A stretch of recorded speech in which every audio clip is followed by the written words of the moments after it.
Okay.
About 6 years. Okay, now we can start the lecture. Today, for the first hour, I'm going to talk about the channel assignment strategies. Basically, we have two kinds of channel assignment strategies, which are the fixed channel assignment and dynamic channel assignment. Of course, if we are going to make a mix between these two kinds of channel assignment, we have another kind which is called hybrid channel assignment. And then we are going to talk about the handoff process. So first of all, we are going to start with the fixed channel assignment strategies or channel assignment strategies. Slideshow. Yes. Now, basically, in any communication system, as I have told you before, we have two important points. We have to have algorithms or techniques by which we are going to efficiently utilize the available bandwidth. Why? We said that the limited resource in any communication system will be what? Will be the bandwidth. So the bandwidth will be allocated, okay, by what? By the government. And this bandwidth cannot be increased.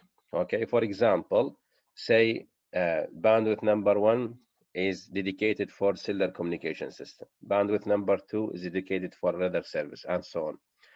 So we have a limited bandwidth. Again, keep in your mind that the number of users or subscribers is what is increasing, continuously increasing. So what we have to do, we have to have techniques by which we are going to efficiently utilize the available bandwidth. Now, with the increased capacity, I mean number of users, and what? Low interference being the prime objectives. Well, the most important objectives are what?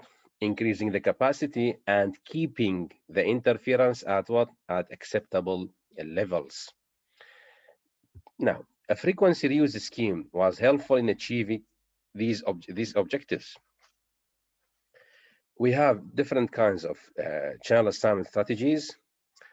Channel assignment strategies are classified into two types, fixed and dynamic channel assignment. Now, first of all, let's go to the fixed channel assignment strategy. In fixed channel assignment strategy, each cell is allocated a fixed number of voice channels. Any communication within the cell can only be made with the designated unused channels of that particular cell. Now, if all channels of a given cell are occupied and we have an incoming call, at that time, what will happen? The call will be blocked, okay? And subscriber has to wait for a time and then you have to repeat your call request in order to complete your conversation. Now, to understand this strategy, let's go to the whiteboard to explain what do you mean by the fixed channel assignment strategy. Okay, now as you know, we have cells in any system. Of course, first of all, we have to determine the cluster size and capital, as we have talked with you in the previous week. Okay, now in capital represents what? The cluster size. Now, what we are going to do, we said that we have a bandwidth. Always we are given a bandwidth. Again, it's a limited bandwidth. Now, say this bandwidth contains about, say, 600 channels, for example. Okay, I'm talking just an example. Now, what we are going to do, I'm going to allocate or assign these channels to the cells in what? Using the fixed assignment strategy. Look, say this is cell 1, 2, 3, 4, 5, 6, okay, and the cell number 7. Now, in this figure, we have what? We have 7 cells. Now, what I'm going to do in the fixed channel assignment strategy, basically, we have two kinds of channel distribution or allocation. Either we are going to follow the uniform channel assignment,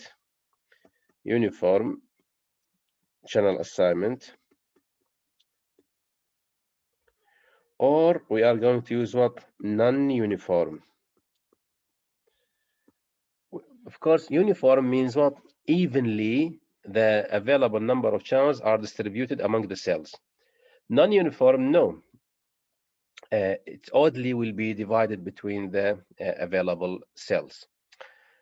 Now, practical cases will be what? Will be non-uniform. Why? In some areas or some cells, we have a lot of, say, users or subscribers. So that cell requires what? Requires more channels. Now, let us assume that in this example, say we have a uniform channel distribution. Okay, so we are going to what? We are going to allocate the 600 channels to what? To the 7 cells. So it will be 600 divided by 7 will be what? Will be the number of channels allocated to each cell. Of course, this kind of channel allocation will be what? Will be uniform channel distribution. So every cell has 600 over 7, 600 over 7, and so on are given to these cells. Now, as I have told you before, when we are going to make a call request, of course, first of all, we are going to scan the channels inside this cell. If all channels are occupied, so the call will be blocked. Otherwise, a vacant channel or unused channel will be allocated to the requested call. This is the idea of the fixed channel assignment strategy. Really, it's a very simple technique or simple algorithm. Why? Directly, we are going to divide or partition the bandwidth among what? Among the given cells. So the control circuitry for such a allocation or a distribution will be very simple and easy. Now, this is about what? About the fixed channel allocation, and we said that either we are going to use the uniform fixed channel assignment or non-uniform. In the case of non-uniform, this will be, for example, the non-uniform distribution. Look, please.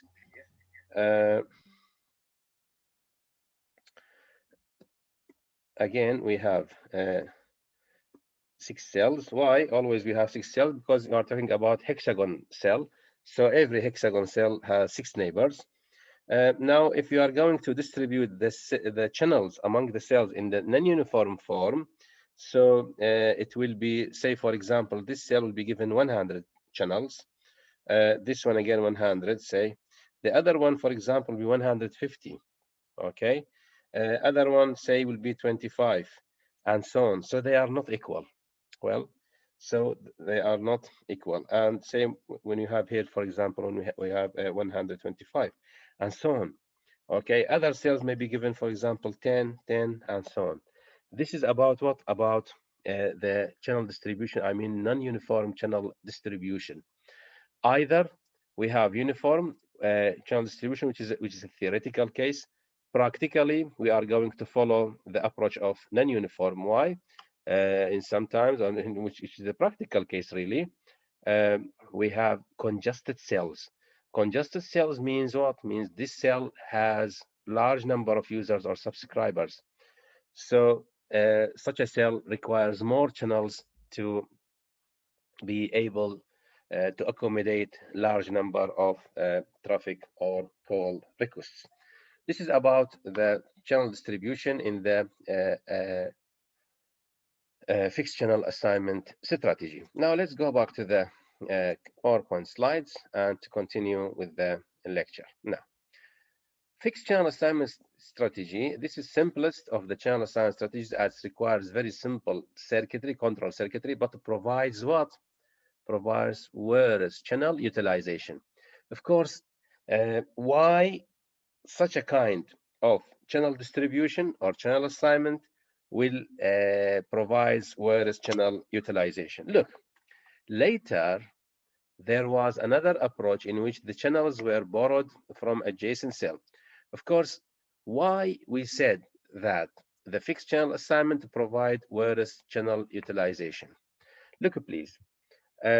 Before a while, we talked about, say, for example, 7 cells or 4 cells cluster size, anything else. Well, now, assume that in a given cell, say cell A, all channels are occupied.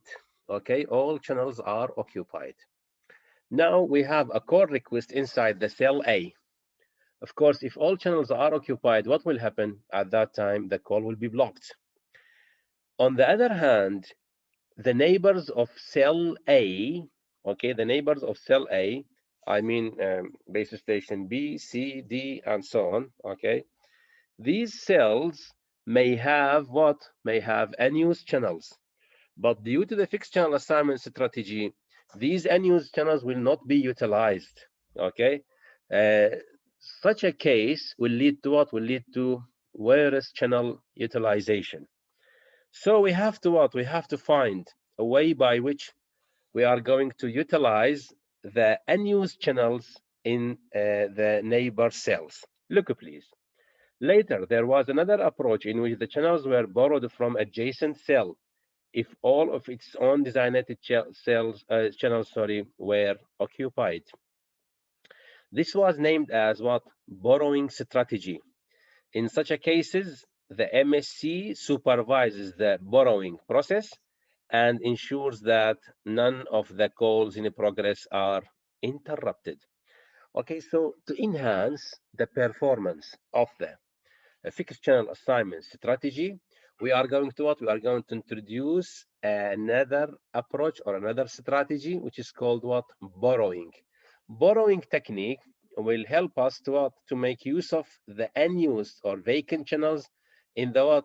In the adjacent cell or neighbor cells. So by now we have studied the fixed channel assignment and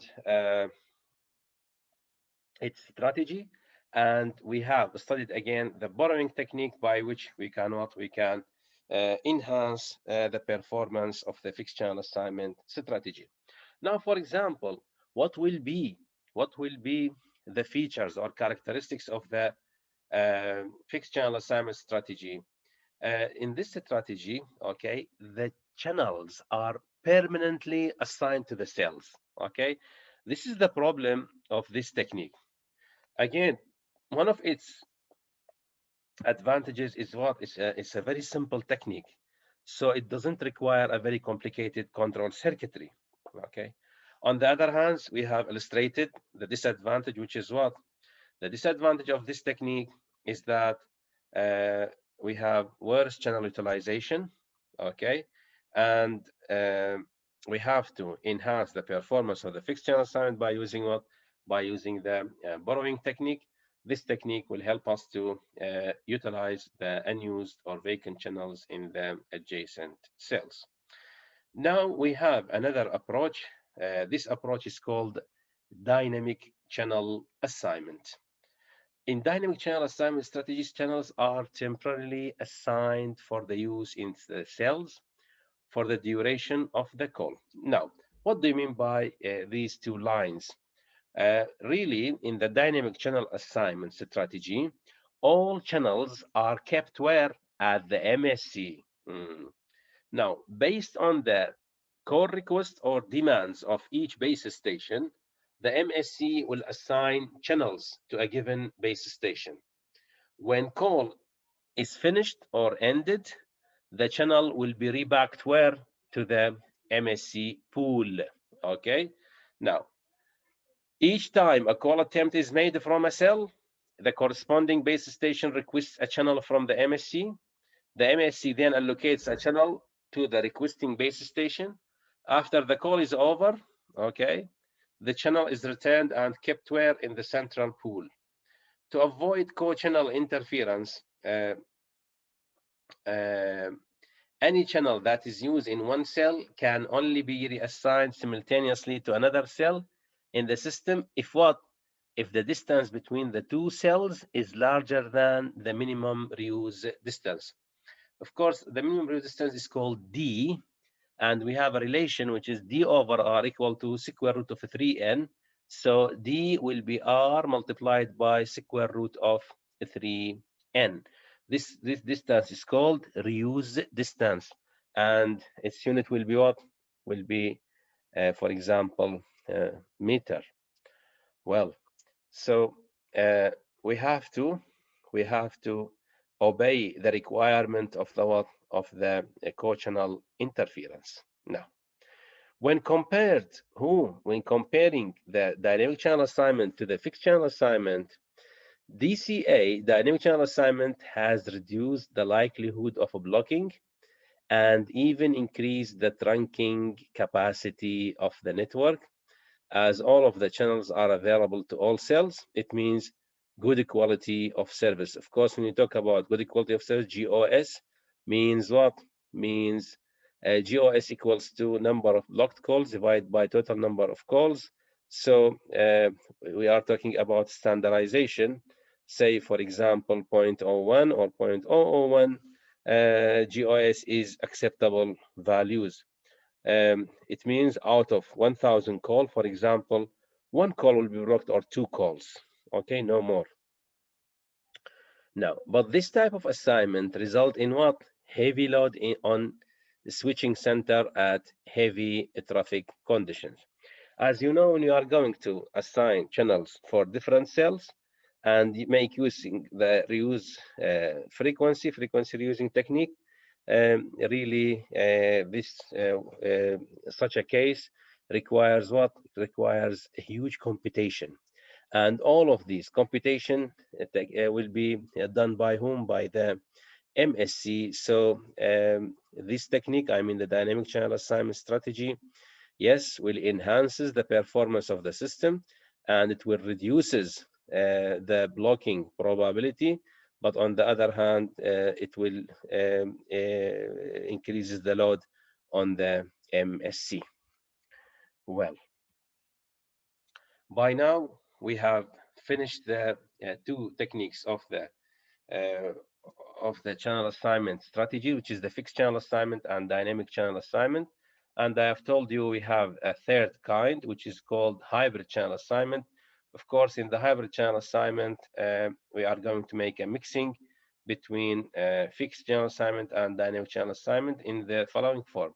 For example, we are going to assign half of the channels permanently to the cells, and the other half will be kept at the MSC to be used as a dynamic channel assignment for the whole system. Really, a hybrid system, hybrid channel assignment strategy enhances the performance of the system, and it becomes better than the fixed channel assignment and the dynamic channel assignment. Of course, we said that the main difference between the fixed channel assignment and dynamic channel assignment, that the fixed channel assignment is a simple strategy, while dynamic channel assignment is a very complicated one and imposes a high load on the MSC. So hybrid channel assignment will make use of the what? Make use of the simplicity of the fixed channel assignment and make use of the good performance of dynamic channel assignment. So really, the best solution or the optimal solution will be the hybrid channel assignment. In this way, the circuit will not be very complicated, and again, the GOS will be better than the others. Well, now let's go to another topic, which is called handoff process. Up to this point, do you have any questions, please? Doktor. Minimum distance ostination. Ciao. Minimum distance. Okay. Now, let's go to the whiteboard, okay, to explain what do you mean by the minimum distance, please. Landscape. Okay. Now, we said that in the previous week, when we are going to allocate channels or allocate channels for the cells, or we are talking about the clusters, we said that we are going to repeat the clusters to cover the whole region. So say this is cluster number 1, of course, cluster number 2, cluster number 3, cluster number 4, and so on. Inside each cluster, say we are using the 7-cell reuse pattern, okay?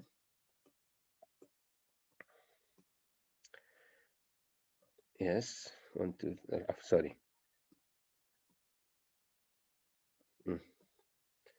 And this one. Again, here we have the same configuration.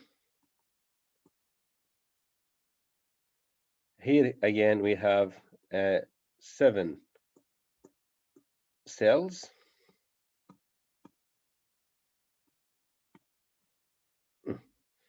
Now, in every cluster we have the following letters, I mean channel sets: A, B, C, D, E, F, and G. Again, here we have B, A, C, D, E, F, G, and so on. Now, for example, look please, here we have, say, letter A, and again here we have letter A. What does it mean? AA or BB, CC means these two cells have the same frequencies or the same channels. Of course, this will be repeated for the other clusters. Now, so the cells which have the same channel set or the same frequencies are called what? Are called co-channel cells. Okay, these are called co-channel cells, and these cells must be physically aparted away by a distance called D. D over R equals to square root 3n. As you know, n capital represents the cluster size and R represents cell radius. So D, which is the distance between two co-channel cells, will be R multiplied by square root of 3n. Well, So we are talking about what? Providing sufficient distance between what? Between co-channel cells. And co-channel cells are what? Are the cells which have the same channels or the same frequencies. This is about the co-channel distance. Thank you very much. Any other questions, please? No more questions? Okay. Now let's go to another topic in this lecture. This will be the handoff process. Handoff is a very important operation in the cellular communication system. Now, when a user moves from one cell to another, okay, to keep the communication between the user pair, the user channel has to be shifted from one base station to the other. Without what? Without interrupting the call. It means when a mobile station moves into another cell while conversation is still in progress, the MSC will automatically transfers the call to a new frequency division duplexing channel without disturbing the conversation. Of course, this process is called what? It's called handoff. A schematic diagram of a handoff is given in the next slide. Now look, when we are going to travel from one cell to another, of course, how we are going to do so? We have to be inside a vehicle, okay? Portables, it will not be very simple to perform the handoff for portable devices, I mean at walking speed. So when we are going, when the instrument or the mobile station is attached at a high speed vehicle, yes, I'm sorry, something missing, yes, again, share, going back, yes. Now you can see the slide of handoff.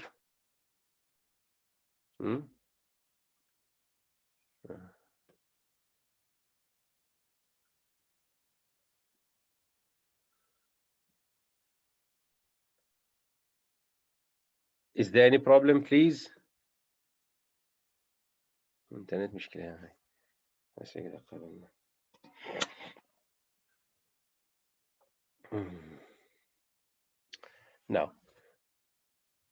Now let's go to the diagram.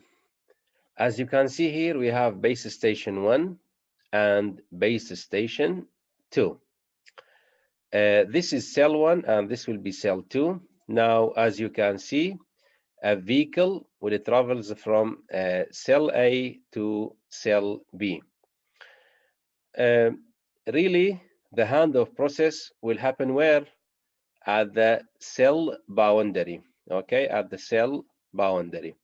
So at this point, say point A, the handoff process will start, and at cell and point B, the handoff process will end.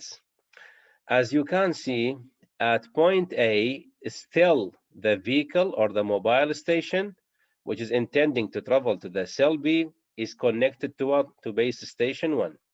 When it passes this point, the MSC will administrate the operation and moves the mobile unit from base station A to base station B in order to what? In order to avoid call interruption.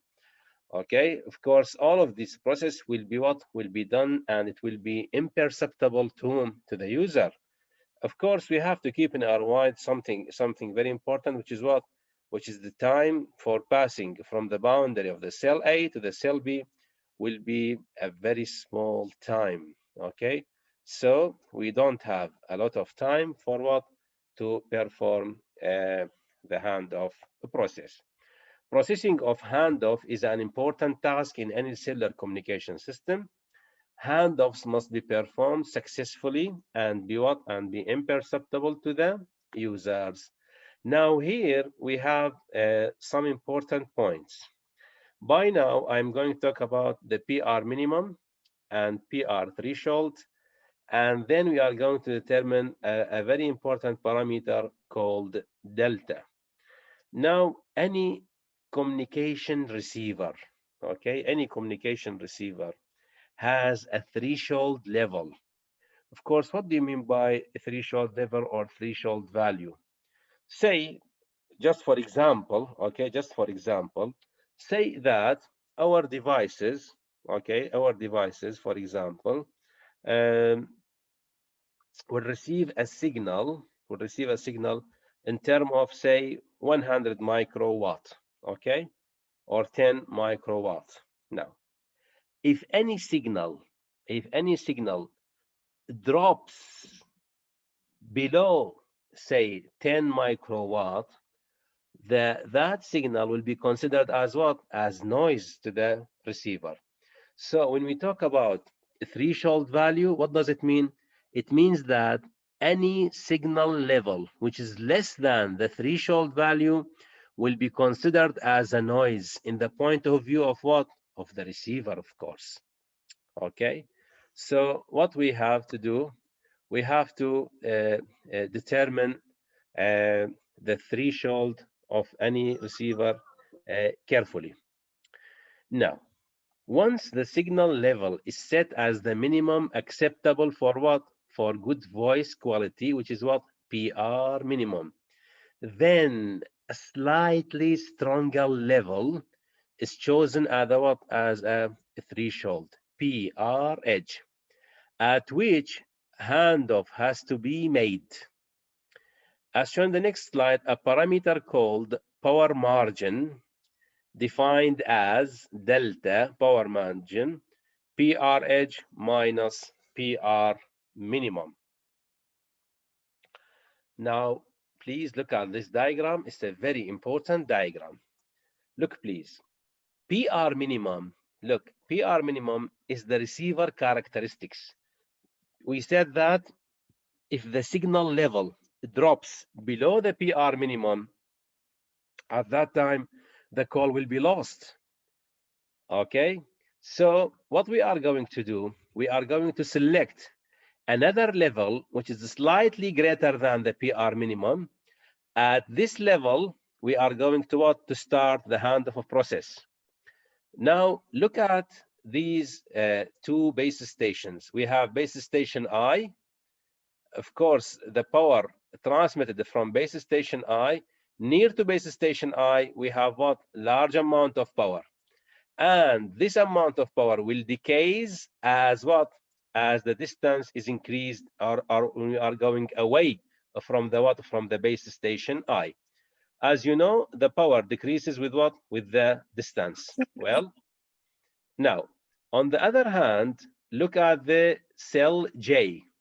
Again, this curve represents what? Represents the power distribution of cell J. When we are at the base station J, of course, the power is high. And when we are going to move away from the base station J, the power decreases, okay, up to reaching below the PR minimum. And we said that when the power level is less than PR minimum, it will be considered as what? As a noise, and it will be neglected by the receiver. Of course, here again, inside for this figure again, we have some important points. Look, X1, X2, X3, and X4. Look, when we are going at X1, look, X1, now the mobile user belongs to whom? To base station I. And the amount of power still is greater than the what? The PR edge. So there is no handoff process, or it's not required that we are going to, for example, perform handoff. It's not necessary to perform handoff. Why? Still, the mobile unit is near to what? Near to the base station I.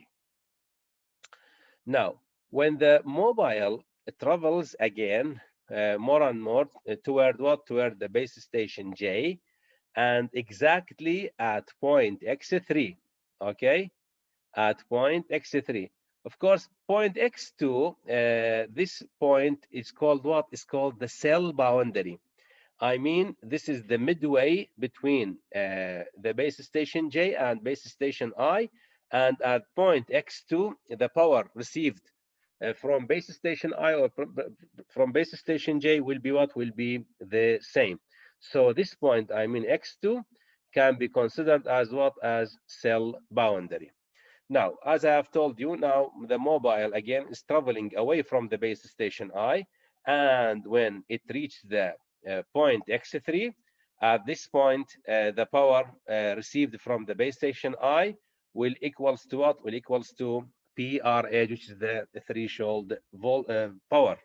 So at this point, we have to start, okay, the handoff process. So at point X3, handoff process take place, and before reaching the X4, the handoff process must be what?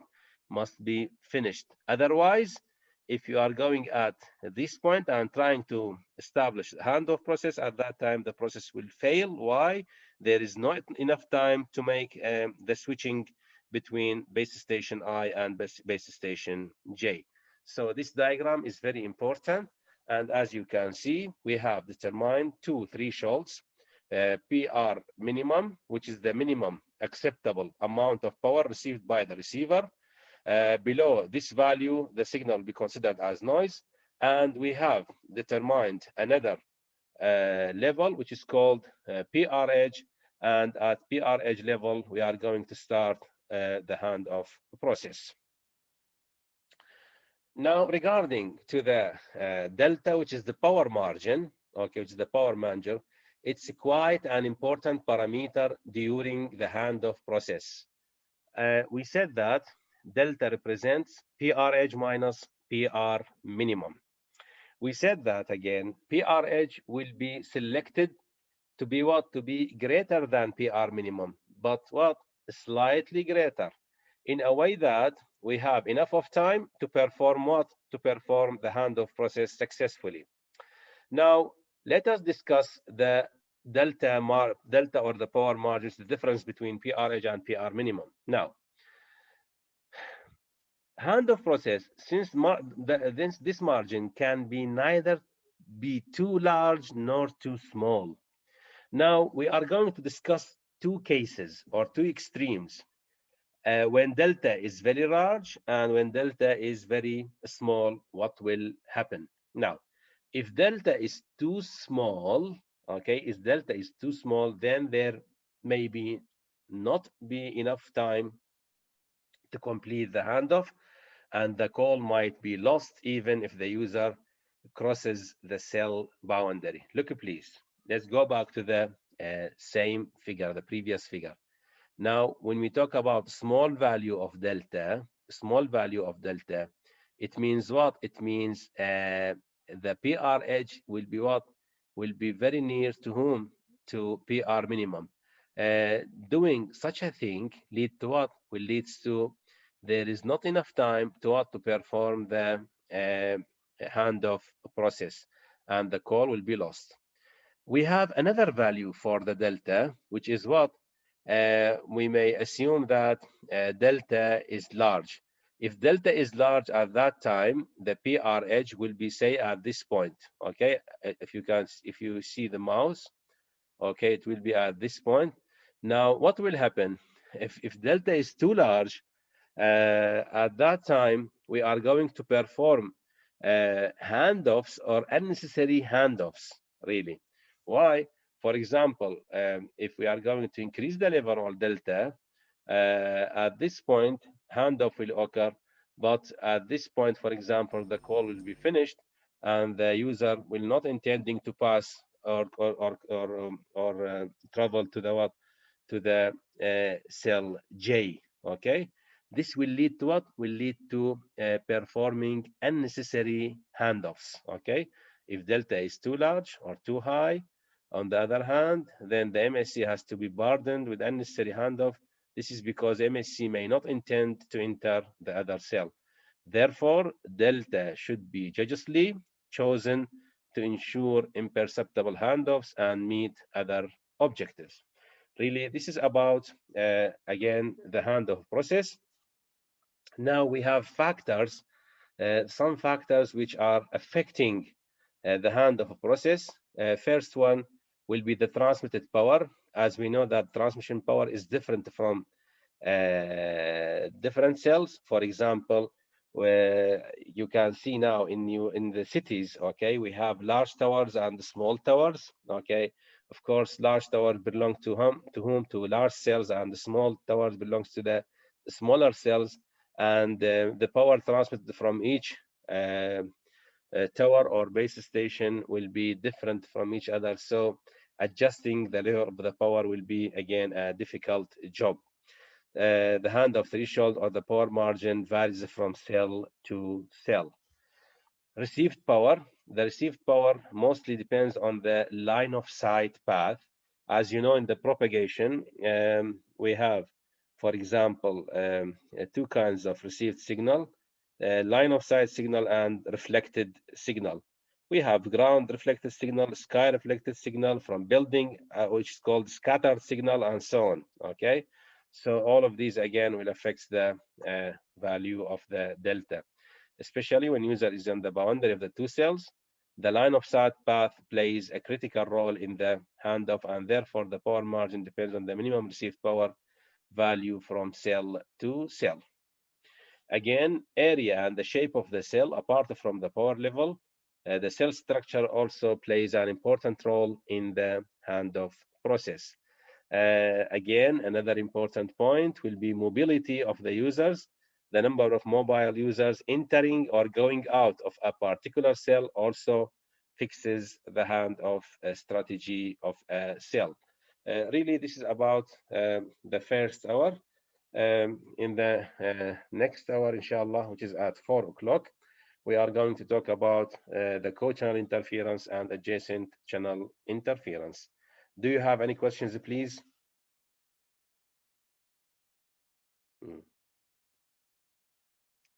Any questions? No questions. آخر سيدة درس باري كلامك؟ بما درس خش سيدة تمام. تمام درسته. اوكي نوكا رست دكتور. 10 دقائق وامدي بزبرنا ان شاء الله. Thank you.